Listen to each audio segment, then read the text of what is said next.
compared to what we saw a year ago, this is going to be quite a bit shorter in duration. The only thing that could be worse, though, is for some areas, there could be a little bit more ice at times, and roads might be treacherous at times. But I'm pretty confident that by the weekend, we will be up and running and back close to normal.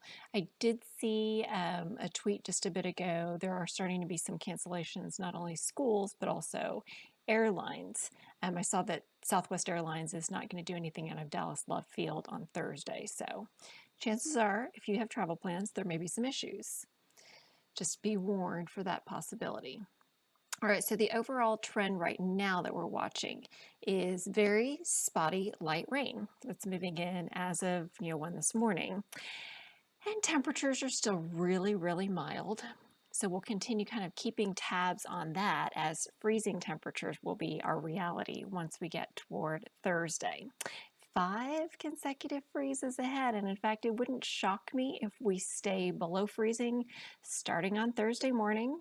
Let me go ahead and circle that for you, where we drop to about 32 by 8 a.m. and then we fall all the way down to 28 by 4 p.m. and then we fall more all the way down to 18 by early morning on Friday, and we might just barely crack freezing on Friday. So theoretically, we might go through a period of maybe around 50 hours or so of freezing temperatures in Austin, which is about a third of the number of hours that we had last year, and possibly about 60 hours or so in the hill country, where we could be dealing with freezing temperatures. Then we climb out of the cold a little bit. At least we'll have mostly sunny skies Saturday, Sunday, Monday, Tuesday, with lows still cold, but everything else not quite as bad. There's a current look outside, Frostbank Tower. There's still some stars out last time I looked. One good note about the rain that we had yesterday, on Monday, I should say, cedar count went to 0. Hallelujah. Mold count, though, did go up because of the extra moisture, 13,161. Now, while cedar season is finally fading, up next, elm and hackberry, which typically begin in the early part of February. All right, so the winter storm on the way. Ice is likely. We have watches, warnings, and advisories that have been posted in anticipation of this. I suggest making sure you're prepared. I mean, take that checklist, make it happen. People, pets, plants, and pipes. Hopefully you still have all the stuff that kept your plants safe last time around. All right, so temperature sitting at 53 degrees right now, and it probably won't go down much more. In fact, as we see the sun rise at 7:21 in the morning, I'm expecting we'll see clouds, patchy fog, maybe some spotty showers, temps in the 50s. By lunchtime, low 60s. Mid-afternoon, high temperature, I think about 65 degrees. Rain chances pick up, some thunderstorms as well. High temperature, about 65, and then cooling back down after that. Now, you may notice in that picture a little bit of icy glaze. Yep, ice developing in the hill country Wednesday night, ice developing in Austin as we head through Thursday morning. And here are the advisories. Milam, Williamson, Travis, Hayes, Burnett, Blanco, Llano, and Gillespie counties are all in the winter storm watch. By morning, the National Weather Service, which technically probably will do it in a couple of hours, will either upgrade this to a winter storm warning or a winter weather advisory, depending on what they decide that they want to do. And after that, I'm expecting we'll have a whole big patchwork of pink as opposed to the blue, which is currently in place. Also, as we widen out the view, just to kind of give you the whole lay of the land, this purple, that's a winter weather advisory. This light blue, that's a wind chill advisory. And the big area of pink right here, that is the winter storm warning, which is going to be for the most significant snow and ice accumulations. By the way, if you want to track this stuff, CBS Austin Weather app, find it in the App Store or Google Play. And then you can do interactive tracking of radar and check our hour-by-hour forecast, all that good stuff. So here's where we stand right now. Temperatures 50 at the airport, 48 in Georgetown, 57 in Willow City. Clouds are rushing in. We did have clear skies and stars earlier. You can already see that the snow is starting to fly in the panhandle as that area of low pressure is getting a little bit more well-defined. I also wanted to show you the upper level system. I've got a graphic I'll show you in just a moment. Basically the upper level energy that's going to pivot through and more or less kind of accelerate the intensification of this system. But just to give you an idea of what we're looking at, temperature around mid 60s for highs on Wednesday. We're going to see the rain pull in initially, showers and storms. We'll have a strong northerly wind behind the cold front, and we're likely to see icing and snow. The snow, I think, should stay just north and west, although we could end with a quick coating at the end of this event. But the majority of us will see rain turn over to freezing rain, and that's the worst to try to drive on. So Austin points north and west by about sunrise on Thursday. Could be dealing with some patchy ice, potentially some serious ice if it lingers long enough. And when I say serious, anything over a quarter of an inch in that quarter to half inch ice range is enough to cause power lines to come down, really weigh down limbs, trees, that kind of thing. And then see a little bit of potential for some quick snow as this thing exits out of here. All right, so temperature-wise, we're at 58 in Dallas, 53 in Austin, 31 in Amarillo, which I'm guessing if you were trying to decide where could that cold front be, it's pretty easy to delineate the chillier air. And speaking of chillier air, it is officially sub-zero in Bismarck, North Dakota. Thankfully, we're not going to get there, but some of the wind chills could be close to that by Friday morning. So as mentioned, protect the 4 Ps. Can't say it enough. All right, confidence in freezing temperatures, high, I should say, slam dunk. Confidence in rain to freezing rain to maybe some sleet, very high. Confidence in snow, low, but hey, say it ain't snow, we could do it. All right, here's a look at the computer models. I've been watching these update throughout the day, and they really haven't shifted all that much. It's been pretty consistent, which is leading me to be a bit more confident that, hey, this ice storm is probably going to happen. So in the morning, cloud cover, some patchy fog, can't rule out some spotty showers. By midday, winds of change moving in, temperatures in the 50s and 60s, some showers developing. Showers and storms possible as we head into the afternoon hours as temperatures quickly drop. We could be in the 40s by 4 o'clock in the afternoon in the hill country, still around 50 to 60 elsewhere. And then by midnight, hovering near freezing out in Mason, Llano, Fredericksburg, 39 in Austin, 44 in LaGrange. Then by sunrise, we're seeing 20s in the hill country, around freezing in Austin, and about 34 in LaGrange. This continues off and on all the way through the morning. We actually drop in temperatures. Typically, you see your morning low and then your afternoon high. It's going to be flipped. We're going to see warmer temperatures early morning than we will in the middle of the afternoon. And then you may be able to see here on the little tail end of this thing, a little tiny bit of snow possible as this exits out of here. Then overnight Thursday into early Friday, no kidding, look at this. Temperatures in the teens. I want to wait till you see the wind chills. Brutal stuff coming. And I've got to remind you, we did this a year ago, so hopefully you're prepared. Hopefully you learned all the lessons you could from what we experienced last time around. Rainfall totals themselves will be quite impressive. Not as much as what we saw on Monday, but we could see some spots that pick up over an inch of rain potentially. And at the same time, when the temperatures get cold enough, some of that precipitation will freeze on contact and start to accumulate on things like branches, railings, stairs, steps, sidewalks, bridges, overpasses, untreated roads. I could go on and on. Travel impacts are likely. Just as a ballpark figure, anything less than a tenth of an inch generally isn't, any ice is no bueno, but anything less than a tenth of an inch usually isn't enough to cause power outages and tree limbs down and that kind of thing. But once you get closer to a quarter of an inch, you start to have issues. And if you get close to a half an inch, or I hope this doesn't verify, if we had 3/4 of an inch, that is a significant impacting, possibly crippling winter storm ice potential. So I hope it doesn't pan out to be that bad. Here's some comparisons for you.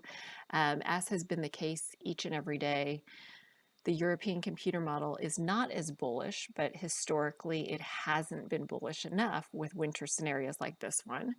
So it's not showing a whole lot down south and east, but it is showing something for all of our area, along with significant icing for Fredericksburg, Burnett, and on toward portions of Blanco County. GFS computer model, which had been out of the gate aggressive with this system, hasn't backed off. It's staying the course. showing a solid quarter of an inch to third of an inch of freezing rain mostly, maybe some sleet mixed in there. So yes, it is absolutely likely that you will probably not want to be on the roads anytime from Thursday morning through to Friday morning. Could we see some snow? Boy, the kids would get excited about that. By the way, I do think there will be a slew of closures from businesses to schools, etc. But it's not out of the realm of possibilities that we end this thing with a little quick dusting / coating of snow. It doesn't look like anything major, but it might be kind of pretty after a really long day of iciness. That was one computer model. Here's another, and it's not quite as aggressive with the snowfall for us, but look at this. You really don't have to go far to see substantial snowfall. In fact, I'm going to go ahead and query this little pixel that's only a couple counties away from, oh, maybe it's not going to work. I was going to see if it was going to plot a snowfall total for me, but it looks, oh, there it is. Bam. Is that not kind of scary, folks? Look at this. We're only talking about a 30-minute drive north of our area. And this computer model is suggesting that there could be inches upon inches of snow. Like, talk about significant, right? So we'll just continue to enjoy our little coating of snow down here and call it a day, right? Wow, it could be a doozy. All right, so we'll go through one more computer model, this one keeping everything rain through about 3:30 in the afternoon, and then a little later to start the transition, more toward early morning, and then by midday, that's when everything's starting to wrap up and into the afternoon hours, and then there you go, it all moves away, potentially with a quick little dusting of snow on the very back side of things. By the way, you'll probably be wondering, why is she saying morning low 32 and afternoon high 28? Because the temperatures will be warmer in the morning than they will be in the afternoon because of falling temps. All right, so we've got all the puzzle pieces. We're putting them all together. We're tracking the freezes. What about how it will feel? Okay, this is Thursday morning. This is Thursday morning when we're finally starting to see the freezing rain turn over to, the rain, I should say, turn over to freezing rain. At the same time, we're going to see wind chills. That's the combination of the temperature and the wind, which I'm expecting to be about 15 to 25 miles per hour with gusts 30 to 40. We may see wind chills around 12 in Austin and wind chills in the single digits through a huge amount of territory here in the hill country. And it gets worse.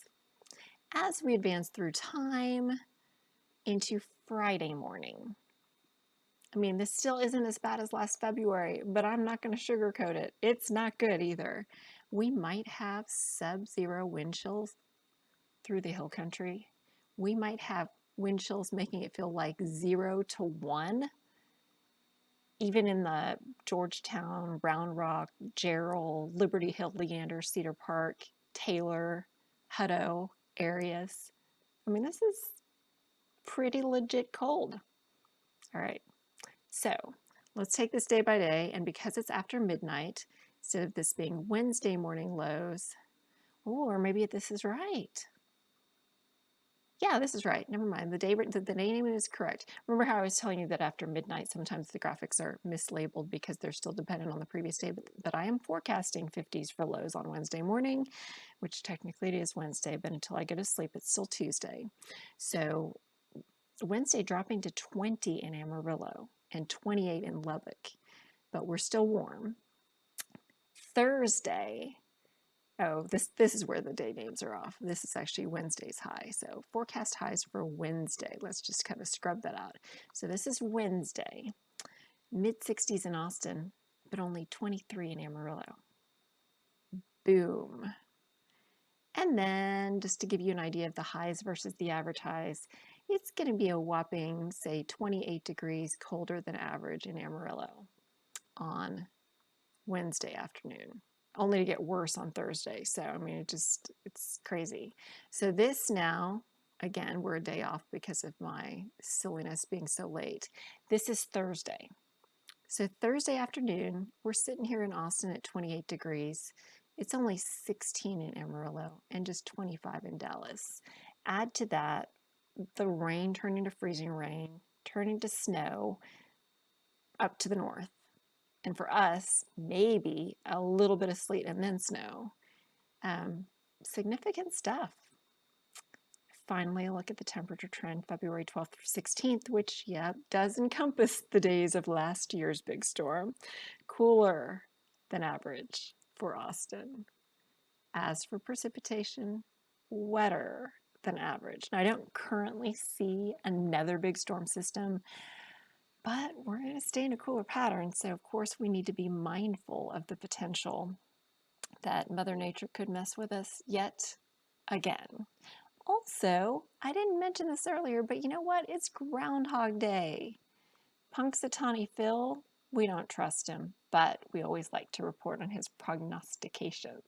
And it's crazy to think that we went from having the single record warmest December to a January to remember because it was cold, and now a February that will be reminiscent of last year, just not as long, not as bad, not as extreme, but certainly bad comparatively.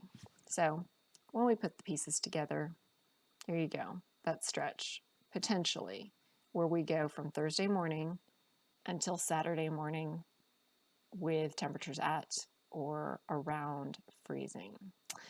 Not exactly balmy, but 42 on Saturday, 50 degrees on Sunday, 56 on Monday, and 62 on Tuesday. If you were watching yesterday, I was thinking that we might see a couple of weak disturbances, maybe Saturday or Sunday, that could bring a couple of rain-snow mix areas. I no longer think that's the case. I think it'll just be generally a dry trend. Dry trend as we work our way through the upcoming next week. And by then, you will appreciate a break. All right. Those of you on the CBS Austin page, Allison Miller pinch hitting for Avery Tomaska, who's a new father. I don't know if you saw on his Facebook page and his Twitter account, but he posted photos of his new baby girl. So congratulations to Avery, and Allison will be catching you up on the weather first thing in the morning, starting at 4:30 a.m. on Wednesday, but starting at 4 a.m. on Thursday, just because of the weather situation. All right, that's it. You can always find information on cbsaustin.com, as this is looking like it's gonna be a doozy. Take care and be safe. All right, that is